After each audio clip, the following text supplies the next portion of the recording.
Hey guys, it's Haley and welcome to another bookish video.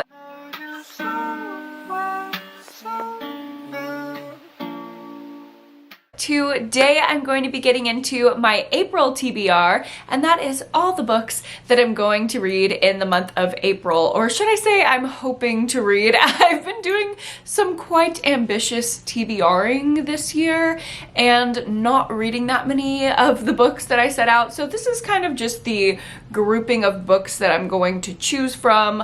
I'm not being strict with myself in 2024. I've been a mood reading queen and loving it. I've read more this year than I have in the previous 3 years, which is really encouraging. So yeah, this is just kind of like my loose little list of books that I'm interested in reading in April. There are some stuff for vlogs, of course my book club pick. So if you want to hear about all of that, keep watching. But before we get into the books, I do want to thank the sponsor of today's video, which is Prime Opinion. If you've never heard of Prime Opinion, it is this awesome website where you can take free surveys and make a little bit of extra money on the side. You basically get paid for providing your opinion to the various brands that want to poll specific audiences. It's super easy to use and they always have a ton of surveys available 24/7, and it doesn't take a million rewards racking up in order to redeem them. I've used some kind of apps like that and that really just like annoys me, but it is not like that on Prime Opinion. It's pretty easy to earn rewards, and not only that, but it is fun and exciting to give your take and your opinions and get paid for it. It's easy to get hooked into and kind of treat it like a game because they have leaderboards if you answer the most surveys or rack up the most rewards, and landing yourself on the leaderboard can even mean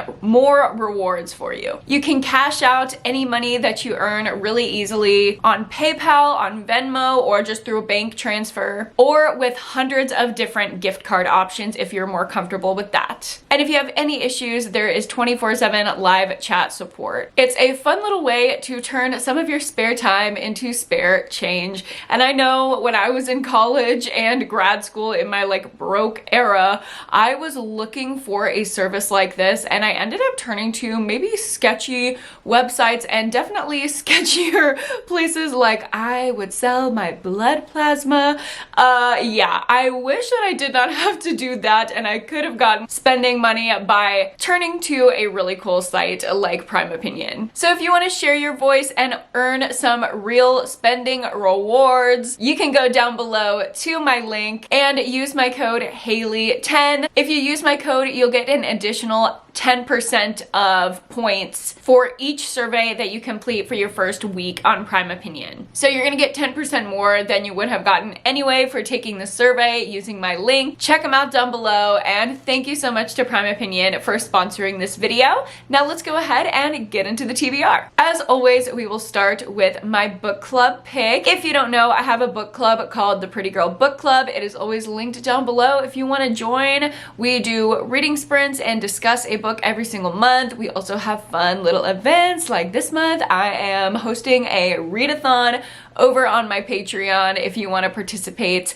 I will only be hosting it over there, not on YouTube. So join the book club. Also in April, we will be reading The First Day of Spring by Nancy Tucker. Kind of fitting if you're a seasonal reader. This should resonate with you. It's resonating with me. And another piece that really stands out to me about this book is it has one of my favorite tropes, which is a creepy child. I love a creepy little murderous child. So in this book, we're following Chrissy, who is 8 years old and just killed a boy, and she loves the feeling that she's getting. It says that she is fizzing like soda pop, and she absolutely loves it. Now, 20 years later, she's living under a new name and doing all that she can to forget who she used to be, but the past is starting to catch up to her and threatening to take away the one thing that she cares about, her 5-year-old daughter, Molly. I am making a bold prediction that her daughter has the same kind of proclivities that she did as a young girl, and I'm so excited to see how this plays out.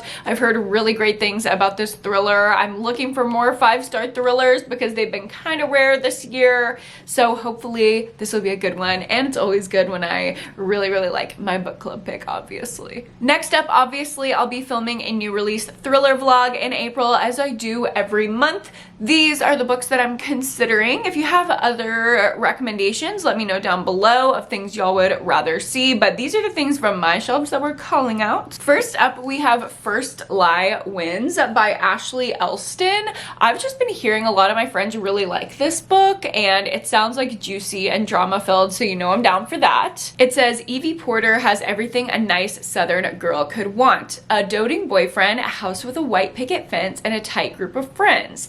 The only catch is Evie Porter does not exist. She was assigned this identity by her mysterious boss and the Mark, which is her boyfriend. But this job is not like the others. Now, getting to know him and getting to know this life, she's starting to envision something different for herself. And this reminds me a lot of How I'll Kill You by Ren DeStefano, which I absolutely loved last year. I gave it 5 stars. I'm hoping this is going to be very similar to that, and the good reviews are very encouraging as well. Also, for that vlog, I want to read Goodbye Earl by Lisa Cross Smith. I haven't heard anything about this book, but it just sounded so good in the store that I'm like, I keep thinking about it. Obviously, the tagline is this is a revenge novel, and y'all know I love a good story of a woman getting her revenge. It's about this group of 4 women who did something horrible in high school. And now 15 years later, it's another summer where they're reuniting and coming together, and something else goes down. So we're trying to figure out what exactly happened in the past and how that's coming back up again to haunt them. Hopefully whoever needs to get revenge will get revenge, and hopefully all 4 women's stories come together and feel like this empowering, exciting, feminist thriller moment. At least that is what I'm hoping for. And then I've also received a couple arcs that I want to include in my new release thriller vlog. Obviously, they're not going to be new releases quite yet, but I love giving y'all the tea before things come out.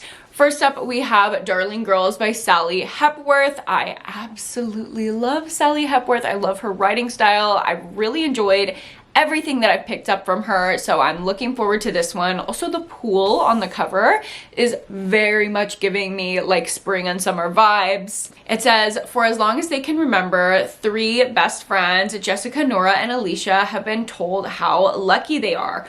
Rescued from family tragedies and raised by a well-regarded foster mother in an idyllic farming estate, they were given a second chance at a happy life. So they're almost like sisters, but they were all adopted by the same foster mother and have no genetic relation. However, their childhood was not the fairy tale everyone thinks it was on the farm, and when a body is discovered underneath the home that they grew up in, the sisters find themselves thrust into a spotlight as key witnesses. Or are they prime suspects? I think these girls killed somebody, and honestly, I'm rooting for them. I hope they did. I hope someone was hurting them and they got the best of them and they're gonna get away with it. I don't know why I'm like predicting the ending of all these books. Like, obviously I haven't read any of them, but I'm like, this is how I want these things to go. This is why I picked these books, because these are the feelings that I'm chasing. And lastly, I have Blood Like Mine by Stuart Neville. And this is kind of thriller, but kind of horror as well. I haven't read much horror this year. Me and Deja were just talking about this. It was either on the podcast or on reading sprints, how we're just not resonating as much with horror in 2024, but I'd like to get back into it. Obviously, I love it. It says, caught between a ravenous predator and a fate worse than death, a mother takes desperate measures to protect her daughter in a blood-chilling horror novel. On a snowy December night, single mother Rebecca Carter drives her van into a snowbank to avoid hitting an elk on the highway. She's at the end of her rope, out of money and food, and still she refuses help from a man in a pickup truck because her daughter is on the run from a grisly secret, and the last thing they need need is to be remembered by someone they meet. Meanwhile, an FBI agent has spent the better part of 2 years hunting down a gruesome serial killer who drains victims of their blood. And as Agent Donner's investigation brings him closer to where her and her daughter are hiding, the life that she's fought so hard to hold for her and her daughter becomes increasingly imperiled. In this deadly, high-stakes game of cat and mouse, nobody is safe and nothing is certain. Not even the line between predator and prey. This sounds so good. Obviously, y'all know that I love a how far would you go to protect your family type of trope, so that is what I'm looking for in here. And you know what I mean when I say, like, obviously this is billed as a horror book, but it sounds like it has thriller elements, so hopefully I can recommend it to a thriller audience as well. Another vlog I'd love to film in April is an author taste test video. I loved my Dolly Alderton taste test that I filmed in March. If you missed that video, go ahead and watch that reading vlog. I had such a good time with it. I will link it up above and down below. I also would love to do a Melissa Broder taste test, even though I've already read from her and I know that I love her. I want more. So I have her book of essays, So Sad Today, coming in the mail. I'm definitely gonna read those, which are more like nonfiction, but I also have 2 fiction books from her. One is The Pisces, and this is also giving me like spring, summer, beachy vibes because it is about a woman who is recovering from a bad breakup when she becomes entranced by an eerily attractive swimmer while sitting on the beach. And when she learns the truth about his identity, their relationship and her understanding about what real love looks like takes an unexpected turn. I'm pretty sure she falls in love with a man, fish man, merman, fish, mermaid man, fish man. I don't know. Melissa Broder books are always like a little magical realism, a little weird, a little jarring, but very, very good. They're like my perfect brand of weird. And the other book that I'd like to read for that video, Death Valley, definitely fits that as well. It's about a woman who is drowning in her grief, so she takes this escape to kind of recharge and recenter, and she's in the desert, I believe. Yeah, in the California desert. She asks for advice about a hiking trail, and someone lets her know about this cactus, and she walks into this cactus and goes on a journey into this cactus where she's going to learn about life, grief, love, herself in like a weird, slightly funny, slightly dark, but very genuine kind of way. That's how it's pitched, and that's what I'm looking for. Next up, I have a little group of books that I'm not sure if I will vlog or not. Maybe I will vlog this only for Patreon because I already have quite a few vlogs planned for April, but I would love to get to some of my 5-star predictions for 2024 before I forget about them in the shuffle of my ever-growing TBR. But these are 3 of the books that I said at the end of 2023 I was going to rate 5 stars this year. Hopefully they work out. The first one is Pond by Claire Louise Bennett, and this is just, it sounds like a woman living life kind of book, and I love that. I love a plotless, character-driven, just a woman doing things, and it's slightly funny, and it's slightly dark, and it's overly romanticized. I love that. So that is what this is. It kind of explores our longings as humans, our desires that we repress, and our ultimate fear and need to be known, which I think that sounds really good and kind of deep. I don't know, we'll see. Maybe it'll be pretentious crap and I'll have to tell y'all about that, or maybe I'll love it. I also have How Strange It Is to Be Anything at All by Jo Riley. This gives some kind of like queer introspective moment. The back really doesn't make any sense at all. I haven't heard anyone talk about this ever, but I found it randomly in Half Price Books, and I'm determined that this is gonna be a 5-star. I love an unknown hidden gem. Hopefully this is that. And the last book that I will read for that 5-star prediction video is After I Do by Taylor Jenkins Reid.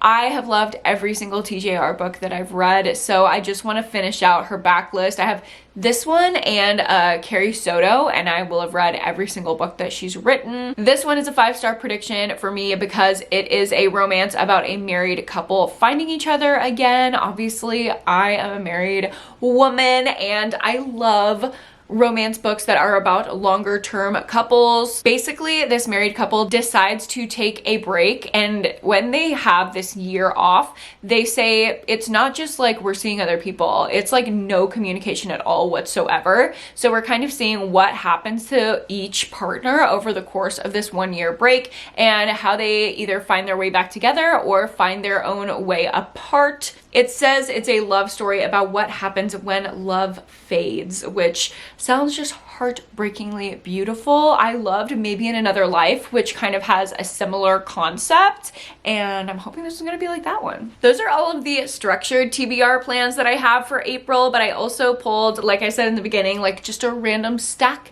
that I want to mood read from. Starting out with a horror book, we have Bloom by Delilah S. Dawson. I absolutely loved the violence from this author. We read it in my book club 2 years ago. Oh my gosh, why does that feel like yesterday?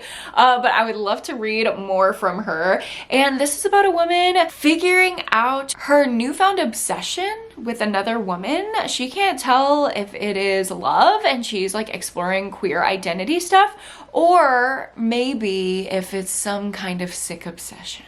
I cannot wait. I've been wanting to read that one for a few months and it's just kind of like fallen to the bottom of my TBR every month. I'm prioritizing her in April. Also like Bloom. Okay, it's giving spring. I also have a thriller that I have not heard much about, Such a Pretty Smile by Christy DeMeester. And this is about a serial killer, okay? He's known as the Cur, C-U-R. And he leaves no trace except for the victims that he viciously slays every 15 years. Young women who refuse to conform and do not know when to shut up.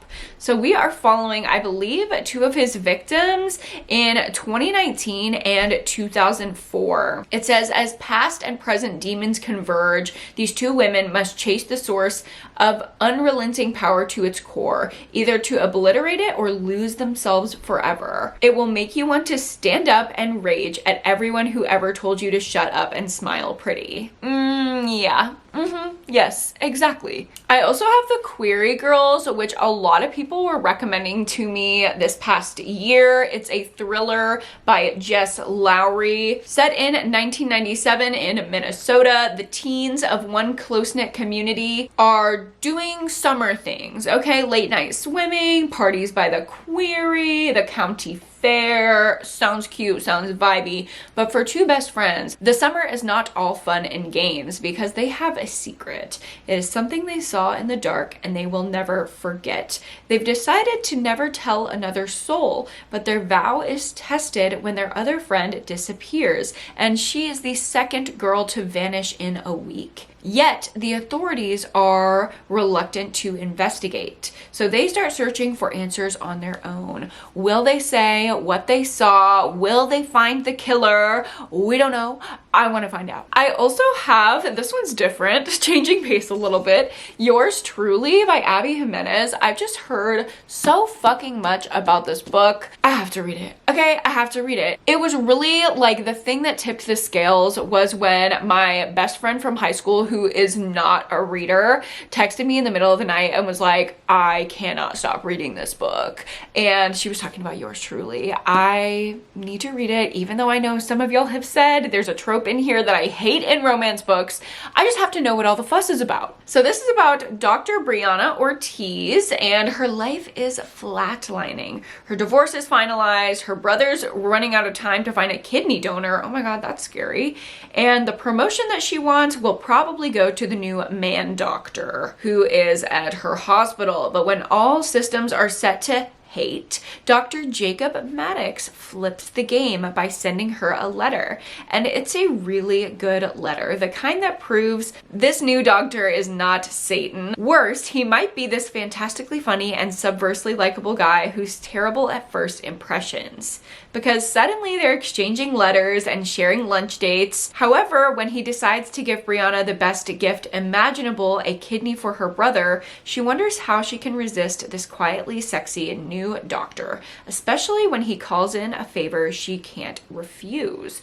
Okay, so I did not know that this took place at a hospital. That's interesting. I don't know if I love that kind of setting, but I'm intrigued. We will see. Is she worth the hype? I will let you know. Another one that I'm wondering if it's truly worth all of the hype that it's getting is Magnolia Parks by Jessa Hastings. I read the first chapter of this on Sprints one time and I immediately bought it, which is why I have this beautiful original cover. I bought it like when it first came out because I loved the first chapter, and then again it just kind of fell to the bottom of my TBR every month, so I never got to it. I'm excited to get into it now. It's pitched as this kind of Gossip Girl-esque romance with these high society boarding school bitches.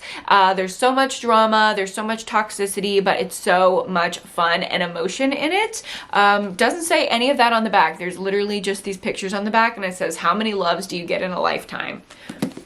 I don't know what that means, but I love Gossip Girl and I love drama, so I'm in. Hopefully it measures up. And the last book that I have on my April TBR. There are a couple of you, one person in particular, that I'm about to knock your socks off right now when I show you this book, okay? I got it. I fucking got it, okay? I've heard you loud and clear. There are a couple people that have been mercilessly recommending this book to me on every single video, whether it was relevant or not. Old Country by Matt Query and Harrison Query. I've never heard anything about this book except for y'all. One person in particular, I believe your screen name is something about Jane Doe. I don't know who you are, Jane Doe, but no, I'm reading it. Finally, hopefully this month, I will let you know what I think of Old Country. It is a thriller based on a Reddit sensation, quote unquote, about a young couple who buy the perfect secluded house only to discover the terror within. So they move into this house and they are loving it until their nearest neighbors come bearing more than just housewarming gifts. They bring a warning of a malevolent spirit that lives in the valley that they moved to, and one that with every season will haunt them in a fresh and ever more diabolical way. As each season passes, the spirit grows stronger and stronger, the land more sinister, and each encounter more dangerous. Will this couple learn the true meaning of a forever home before it's too late? I don't know, okay? I don't know. I don't love hauntings. I don't love haunted house books at all. This just sounds kind of basic. If I'm being totally real, who knows? Maybe it'll knock my socks off. I do like the idea of like it being a Reddit sensation. I don't know what that means, but it's intriguing to me. Your day has come. I will read Old Country. And with that, those are all of the books that I'm interested in reading in the month of April. Let me know if you've read any of these and there are some that just stand out that I should prioritize. Or let me know if there's a book that I did not include on this list that I should have. Thank you so much for watching this video. Don't forget to like it if you liked it and subscribe to my channel if you haven't already. You don't want to miss my April wrap up in a month when I tell you all the tea about these books. Don't forget to check out Prime Opinion, linked down below. You can get an extra 10% of all of your rewards with my link. And of course, don't forget to go to therapy and read a book this week. I will see you guys in my next one. Bye!